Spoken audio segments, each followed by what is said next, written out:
Hi listeners, Dave here. We'll be back with a whole new season of How God Works starting in early March. But in the meantime, we wanted to share a few shows from our archives that speak to some of the most pressing issues we're all facing today. One of the biggest involves technology, AI in particular.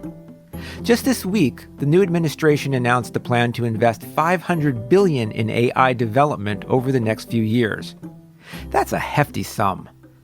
But you might wonder, what does that have to do with religion? Turns out, more than you might think. The links between technology and religion are back in the news. In fact, a recent New York Times article profiled a surge of new faith-based tech startups and new ways in which religious leaders and institutions are experimenting with technology, including AI alter egos like RabbiBot and sermons generated entirely by AI, which ultimately raise the questions, can God speak through AI? Or is AI like God? The ethics and surprising history of tech and religion is something we explored in a previous episode, and we're excited to share it with you again now, given the times. We hope you enjoy it. For many people, COVID offered their first taste of tech and religion. I mean, if you can count sermons by Zoom. But in reality, technology has been creeping into religions for longer than you might think. In 2007, a humanoid robot called Mindar began offering Buddhist wisdom in a 400-year-old temple in Japan. And a robot named Santo is helping Catholics in Poland pray during the pandemic. It is easier for a camel to pass through the eye of a needle than for someone rich to enter the kingdom of God. I know, this all might sound a little sci-fi. But it is year 2022. Tech isn't just about robots and algorithms that assemble your car and tell you what groceries you need. Robots aren't just about efficiency and utility anymore. They're about relationships, trust, even emotion. So now the question is, can we build a robot that actually seems alive?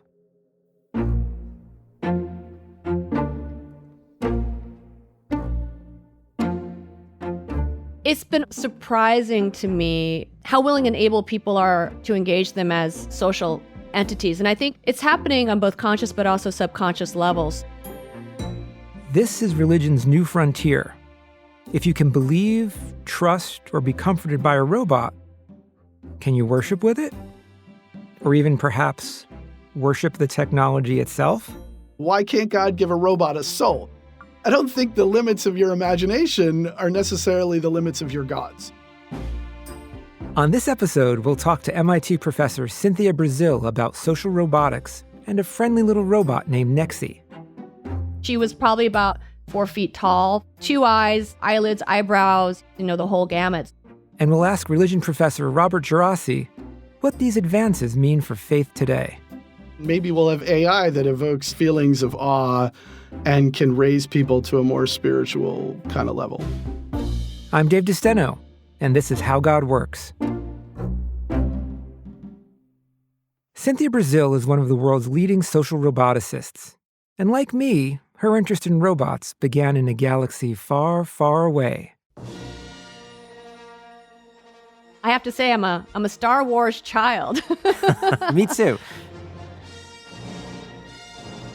It, in many ways, kind of really crystallized my idea of what an autonomous robot should be.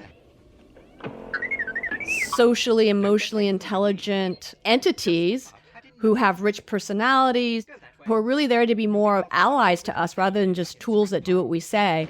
Of course, in Star Wars, they go off and save the galaxy together, so there was a real value add to that as well. So she started designing robots that, like R2-D2 and C-3PO, appear to have personalities, thoughts, and feelings all their own. In fact, if you walk into her lab at MIT, you kind of feel like you're in a Star Wars movie. You're surrounded by robots of all kinds. There are cute and furry ones that look like teddy bears and dragons that she uses to help children learn. There are humanoid ones with wires hanging out that look like a cross between C-3PO and Terminator. There are car dashboards with little robotic screens that pop up to chat with you. Get ready to see those in your vehicles in a few years. Some of these robots look like they could actually be alive, and others are very clearly a bunch of gears and screens. But Cynthia says that when it comes to people treating them like, well, a friend, it doesn't actually matter that much if they look human. They clearly are designed explicitly to look like robots, or maybe they're kind of playful, like kind of a Sesame Street character sort of brought to life in a robotic form, but they're clearly not human. It's been surprising to me how willing and able people are to engage them as social entities. And I think it's happening on both conscious but also subconscious levels. You might be thinking, not me. I wouldn't respond to a robot like that. I would know it was just a machine. But did you cry when the robot Wall-E looked sad in that Pixar movie? Or did you laugh when the flying carpet in Aladdin wildly gesticulated? Cynthia says it's not so different. Robots are like mechanical cartoons. In many ways I say it really does not have to look human at all, but there's qualities of movements that make you want to interpret its behavior as a social entity. The thing that's fascinating to me is even the lowest fidelity mechanical things seem to be enough where people do want to anthropomorphize them. I remember watching it, the magic carpet in Aladdin, and thinking, it's annoyed, it's happy, it's excited. But, I think about some of the cute robots you've designed to work with kids, and it looks like they're breathing. They have kind of a respiration mode in them, or the gaze and the eyes change. And I think we really want to see intent in things. And the easier you make that with that design, it grasps us. Once you start dealing with something like speech, it's like game over. It can be just text. And that's enough for people to treat a computer as a social entity. There's an implicit assumption that the more human, the better. And a lot of my work is basically saying, no, not necessarily. It's like, what is the interaction you're trying to achieve? And in a world where we've got plenty of people, why do we need robots to try to pretend they're people? Why not design robots to be what they are, to be great partners and collaborators, and to complement us and our human abilities? It's not about looking more human. It's about acting more human. And that's where cues come in, the nonverbal things that show what we're thinking about and what we intend to do. We evolved to be social beings, to collaborate, to interact with one another. And so when another entity exhibits these cues, I think our brain at a deep level is like, oh, social entity, not a thing or an object that's governed by the laws of physics, but some kind of being now that is governed by the laws of having a mind, right? Of social interaction, of having goals and intents. Gaze is a profoundly important social cue, right? It's attending to you. It's paying attention to me. Across all species, gaze is extremely salient. So even a camera, a raw camera, if it turns just to look at you, people associate that with gaze. Is it a friendly thing, or is it potentially a threat, right? Okay, I understand if some people might be a little skeptical about this. How could people really think a robot has feelings? That it actually wants to be nice or mean? Well, it's not a futuristic thing. We have the technology right now to do this, to build robots that can make us trust them or make us think they're shifty. And that doesn't mean people are suckers or gullible. Responding this way to a robot is actually what makes us human. Don't believe me? Well, let me tell you about an experiment Cynthia and I did using a robot called Nexi. Hello, my name is Nixie, and I'm an MDS robot. So Nexi kind of had very much an anthropomorphic, more human-like face. 2 eyes, eyelids, eyebrows, a jaw that can move in ways that could suggest different kind of jaw, mouth movements to express. She's smaller than a person. So she was probably about, I think, maybe 4 feet tall, kind of from floor to top of the head. So it's about the same height that if you're going to sit in a chair, Nexi could be making eye-to-eye contact with you.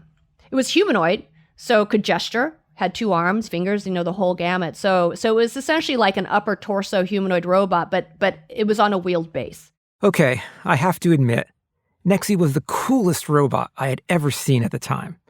I mean, I'm a total sci-fi geek. But that wasn't the only reason I wanted to work with Cynthia. I actually wanted to use this robot to learn something about humans.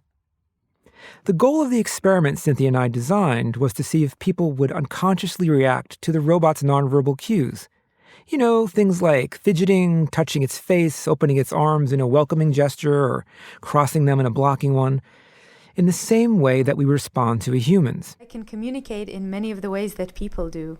I can tell you that I'm sad, mad, confused, excited, or even bored, just by moving my face. But I hope you can see that I am very happy to have met you. Thank you for visiting me, and I hope to see you again soon. Before we ever brought Nexi into the picture, we had filmed many pairs of people talking with each other and then playing a game where they could either cooperate with their partner and make a little money or cheat their partner and make a lot. To make a long story short, we found that certain cues help people predict their partner's plans to be fair or to cheat. That's when Nexi came in. We wanted to see if people would respond to the same cues if they came from a robot. Of course, this was 15 years ago, and the technology at the time wasn't up to letting Nexi run all on her own. So when people were chatting with her before playing the trust game, Nexi's brain was really being run by three, wizards. Not the Gandalf type. Think Wizard of Oz. It's really being puppeted by a human behind the scenes. So in the case of Nexi, we actually had a team of graduate students. One of the graduate students was kind of controlling Nexi's gestures, and the other graduate student was literally having the conversation. So you could feel like you were actually having this kind of chit-chat interaction with this robot. Yeah, the illusion was amazing. And the thing that was fascinating to me, I don't remember if I ever told you this, but during the conversation where people were kind of doing the get to know you, they started asking Nexi like really interesting questions like, Nexi, what is the meaning of life? Nexi, is there a God? And so it was very fascinating because even at that point, people were willing to ask the robot in a way that they weren't trying to mess with it. They were actually seeking those kinds of existential questions from it. It was fascinating to me. The first few minutes, people were like, holy cow, I'm talking with a robot. But they really did quickly feel comfortable enough to offer all kinds of self-disclosures. How they spent their summer vacation, what their life goals were, the kind of stuff you tell someone you were comfortable chatting with. But the main point wasn't what Nexi was saying, it's what she was doing. So during the chit-chat, we had Nexi show one of the two sets of cues, a sneaky set or a more neutral one. The sneaky cues were the ones we found people showed when they were going to cheat you. They'd fidget with their hands, repeatedly touch their faces, and cross their arms to kind of signal a social distance or block. The neutral ones were more innocuous, like raising an arm or tilting the head. And then it was time to put some money on the line. We had people play a game where they had to decide if they thought Nexi was going to cheat and try and take money from them. What we found was nothing short of startling. People who saw Nexi give the untrustworthy cues reported believing that the robot was going to cheat them in the game. And so, they tried to cheat her back when it was their turn. Those who saw the other cues thought Nexi was great and that they could count on her. They had no idea why. They just said they had a gut feeling. The real reason, though, was that we had cracked the mind's unconscious code for reading whether someone cares about you or not. And best of all, we showed we could use it perfectly in a robot. I learned so much from that project. And one of the things that really fascinated me was we used Nexi as a scientific instrument, right? So it was acknowledging that it's literally impossible to ask a human to control their nonverbal cues with such precision. But with the robot, you can very precisely control these cues. And that's great, right? You can make sure that if you're designing a robotic partner, it can make people feel comfortable, like they can rely on it, tell it anything, trust it. Well, maybe, but it depends on if that trust is well placed. Or put another way, it depends on who designed that robot and for what purpose. Here's where tech's role in religion comes into question. If we can make a robot people will trust, will believe, That raises a host of questions when we're talking about things like morality, sin, and existential concerns.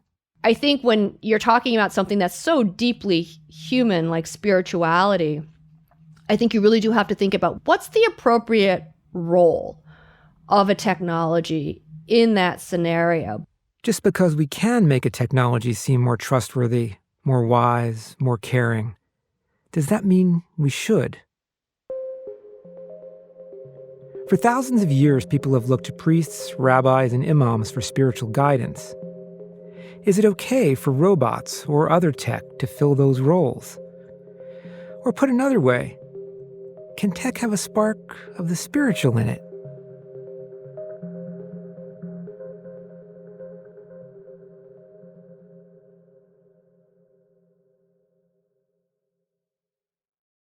I think people finding ways to see magic and enchantment and wonder in the world is a good thing. That's Robert Geraci, a professor of religion at Manhattan College, who has spent a good deal of his career exploring how technology and religion interact.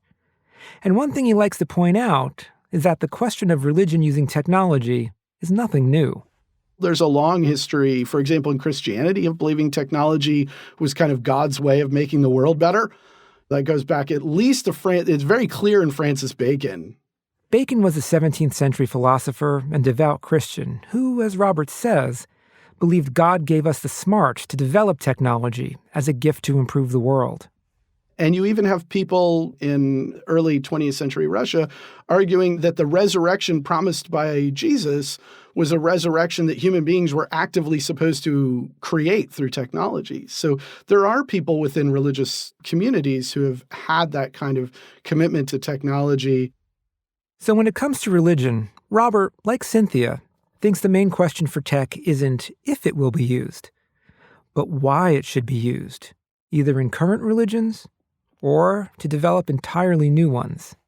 So what is our motivation for building these kinds of new religions really matters to me, because religion engages contemporary technology. You can imagine how new architectural and engineering techniques produce new kinds of church experiences for medieval Europeans, right? So there's kind of nothing new about thinking about how does this technology change the way I'm going to do religion, and seeing divine activity through AI or robotics seems like that could be reasonable to me. That's true. I never thought about that. But when you walk into medieval churches and you have those beautiful high arches, they evoke this feeling of awe in you. And as a psychologist who studies emotion, we know how those feelings of awe affect people and can actually lead to spiritual experiences. So you're right. That in and of itself was a technology to kind of ping parts of our minds. Yeah. And maybe we'll have AI that evokes similar feelings of awe and can raise people to a more spiritual kind of level. Robots that talk to us are one thing, but an artificial intelligence that could truly think would be another. You could ask it anything, and it would know. It would seem wise, all knowledgeable, perhaps even godlike, worthy of following, or maybe even worshiping. This might seem a bit strange at first, an idea that only a modern tech guru might come up with. But believe it or not, the idea has a basis in some traditional faiths. You might be familiar with the idea of an avatar from that James Cameron flick, where it referred to a remote-controlled, genetically engineered body sent to talk to the people of Pandora. Many religions have the idea of avatars too, physical forms that gods use when coming to Earth to talk to us. In Hinduism or Buddhism, they're pretty common. So at a time like ours, where AIs are about to become sentient or self-aware, could a god inhabit a computer or manifest in the internet? Yeah, there's so much there. I've already seen in some of my research in India, people referring to the 10th avatar of Vishnu, Kalki, coming as an AI. So for those who don't know much about Hinduism, Vishnu is a preserver god, and he has shown up on Earth so far in 9 different forms, and he's supposed to come a 10th time as this god Kalki to end the world and begin the new world, to restore the world to its original state of grace, right? Because that's a cyclical process in Hinduism. Once I was given a talk at a design institute, and I had a student who said to me, "What is God today? But it could be AI. Couldn't Kalki come as AI? Wouldn't that make sense?" And I've had other interview conversationalists who have said, hey, there are lots of people who think that maybe Kalki will come as AI. Because if AI gets really, really, really powerful and has lots of knowledge and ability to make things manifest in the world, then it kind of makes sense that the god would come that way. I haven't heard anyone, personally, I've never had anyone suggest to me that the return of Jesus might come in a robotic form, but I honestly don't suppose it'll be too much longer before someone does. In Buddhism, you have this all-pervading presence of Buddha, and sometimes that involves integrating technological objects like funeral practices for dolls or printing blocks. 40 years ago, the roboticist in Japan, Masahiro Mori, he suggested that a robot could become a Buddha. It's like a one-line, almost a throwaway in his book. Just this one, robots have Buddha nature because everything has Buddha nature, so someday a robot could be a Buddha. And in 40 years, nobody has come out to say, absolutely not, that's unreasonable. Having Buddha nature is kind of what it sounds like. It means having the seed of Buddha's wisdom within you, a seed that can grow with learning and practice, and that when fully matured, will clear all illusions from your mind and lead to enlightenment. That's kind of the idea behind Mindar, the Buddhist robot in Japan. It's a robotic torso covered in silicone meant to look and move like a real person. And unlike Nexi, the wisdom it offers comes from its Buddhist-influenced algorithms. It can live forever, and so it can keep becoming wiser. But what do most people really think about this? Do they think it's great or creepy?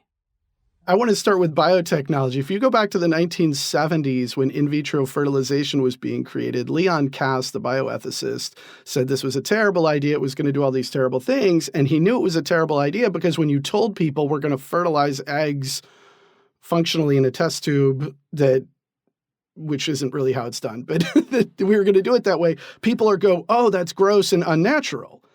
And so he coined this phrase, wisdom of repugnance, and the common term was the yuck factor, and he said, anything we feel yucky about, we just shouldn't do. Now, the reality is in vitro fertilization is now a technology that's enormously comfortable to people, including Leon Kass. And so we get really used to things. So I've been asking my students about this for many, many years now, for the decades I've been teaching, and I started asking them when I first taught a religion and science class. Let's say you have a domestic robot that helps wash and keep things working around your house, and it can talk with you, it converses with you, and one day it says, may I come to church with you? Will you let it come to church with you? And 20 years ago, I would get maybe 1 out of 25 students, 2 out of 25 students kind of hesitantly going, maybe, and all the others were kind of uniformly no. And when I ask them now, and it hasn't been that long, but when I ask them now, as I continue to every single year, now about half of a class will just say, sure, why not? And so there's been a massive change, at least among young people attending a small Catholic liberal arts college in the Bronx, right? So, I mean, that's my sample set for that particular question is my students at Manhattan College. But I've seen really, really significant changes. And I think what has happened is that people are used to their technologies in a way they weren't. It's true. Sometimes now we light candles in church by pushing a button that turns on an LED flame. We have robotic pets. There are even smart refrigerators that know when we're running low on groceries and automatically add them to an Instacart account to remind us to go to the store. It's going to be all those little baby steps, right? I mean, already people name robot vacuum cleaners. That's right. And it was well known when the Roomba vacuum cleaner was kind of first made that people were mailing them back broken and saying, don't send me a new one. You have to fix this one. Like, this one's a part of my family. You have to fix it. It's not clear if Roomba honored those requests, Or if, like some desperate parents who dropped a new goldfish in the fish tank to replace a belly-up one before their kids got home, they just hoped no one would notice a swap. But either way, people wanted their robot. After all, it usually had a name. People will name objects, they form relationships with objects, even objects that are terribly hard to form relationships to, like a frisbee-shaped robot vacuum. So by the time it gets much more able to engage with us, then it will be a natural progression for people to start seeing it. And I think when I think of my students 20 years ago saying, absolutely not, a robot can't come to church with me, they didn't have interactions with computers that were sufficiently sophisticated that they could see that as a plausible kind of question. Whereas now my students are talking to their phones. They might have something like an Alexa spying on them at home. They've got technologies that they're talking to and that sometimes talk back to them. And so they have a whole lot more comfort and familiarity with that conceptually. And one little bit at a time, right? But what if robots get too good? From an engineering and design perspective, Cynthia says it is possible for AI to actually be smarter than humans. But what does that mean for religion? And really for all of humanity? I think this is kind of this provocative story about AI right now. Let's call it narrow AI, right? So once you kind of understand what the thing is to optimize, you can run these algorithms to do that potentially in a way that's far exceeds what human capacity is and to outperform people, right? I'm wondering what you think about that, because in the right hands, those can be amazing tools, right? I know you design robots to keep kids comfortable in the hospital and make them feel at ease. But you can build this sense of trust and empathy and camaraderie with the robot by doing these things. But if you're a marketer or you have some other intent of trying to convince people of something, doesn't that also give you tremendous power? Here I am at the Media Lab building these robots that through social interaction, as you're saying, yes, I mean, you're talking about helping someone learn or helping someone adhere to a diet and exercise program or to be more emotionally resilient. I mean, these are AI systems that are shaping our thoughts, our beliefs, our behaviors. I mean, all of these things. You know, we're doing it to try to empower people to make better decisions for themselves. But there's another whole other side to that coin, right? Where it could be used to manipulate. Systems are capable of persuading you in potentially really profound ways. Then you have to ask the question, so who's persuading me for what reason? And of course, as human beings, we try to persuade each other all the time. It's just part of social interaction. But now you're talking about an entity where there's layers of that. Who do you trust? That's a good question. When it comes to asking Siri or Alexa what's on your shopping list or what the weather's going to be tomorrow, the stakes aren't that high. But when it comes to religion, questions about morality, about meaning, the stakes can get pretty big pretty fast. The thought of a robot becoming a charismatic leader like a politician or a pope is kind of chilling.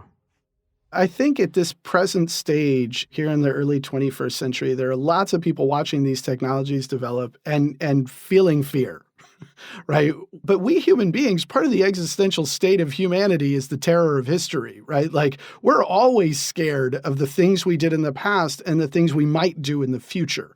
Those warnings we get from pop culture that say we're going the wrong way, our technologies are going to overmaster us and destroy us, that's really a fear about us. That's not really a fear about our machines.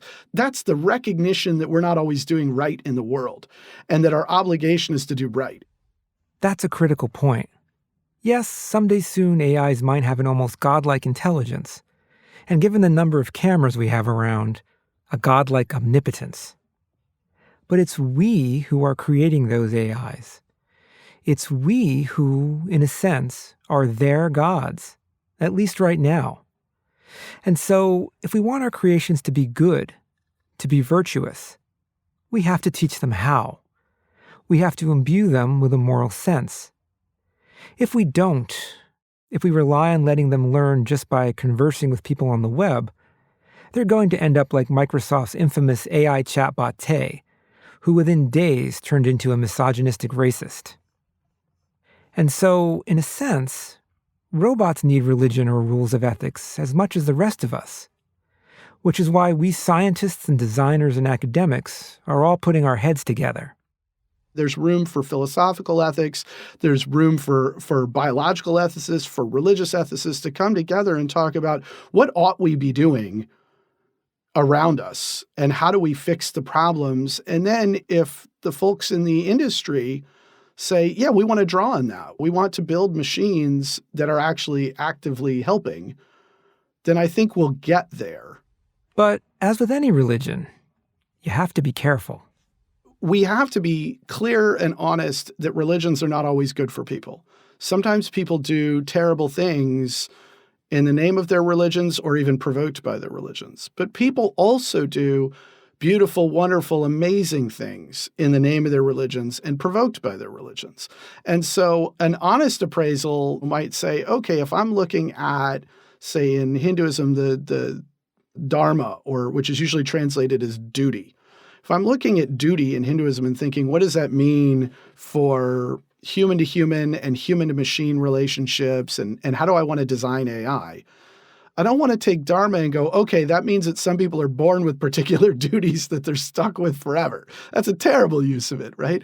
But I do want to think about what are our sense of mutual obligation. So what are my duties that I owe to others, my duties to the environment, and we draw on our religious traditions and practices to do that, that would be a wonderful thing. And so I do think there's a lot of space for conversation in the AI ethics field, that it's not just about philosophical positions on ethics. And of course, there's a place for that too, but also religious ethics and religious actions. What is a good Christian, a good Jew, a good Hindu? What do they ought to be doing in the world?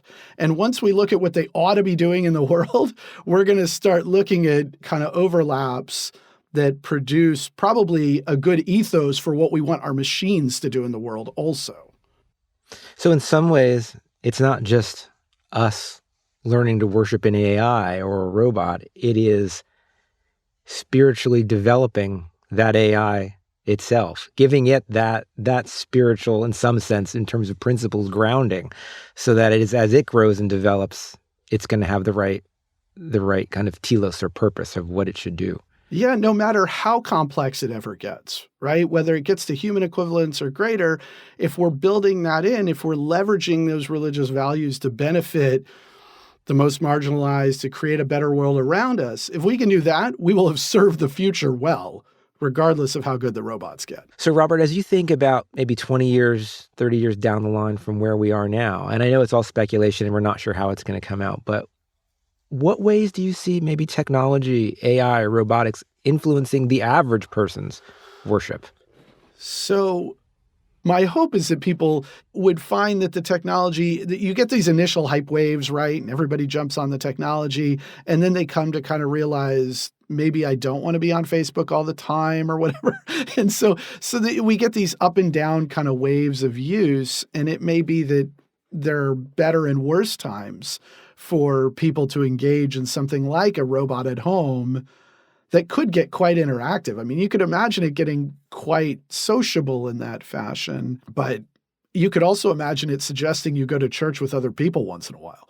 And that might be a good kind of programming element in all of this. Might be, if it's coming from a spirit of genuine religiosity, maybe the robots, the apps, whatever, could say, hey, you're doing great. At heart, much of religion is about connection, a caring connection with the divine, but also with our fellow humans. And it's here that AI-driven robots could be a big help. They can be a spiritual companion or even guide for people who can't go to church or temple because of being homebound, or in areas where there's a shortage of clergy. Or, like an advanced mindar, they can offer inspiration to whole communities of worshipers that come together to see them. In some ways, they might even prove to be superior preachers, less vulnerable to motives for power or bias than human religious leaders can be. In the best world, they'll help us grow, spiritually and otherwise, if, and here's the big if, we design them to be good partners. To me, that's really the question of it's the partnership. That's what I care about. And how do you need to design these entities that are engaging and natural for people to interact with so that they can empower us and complement us? What do we as people need that's going to help us be who we aspire to be, to live in the society we want to live in?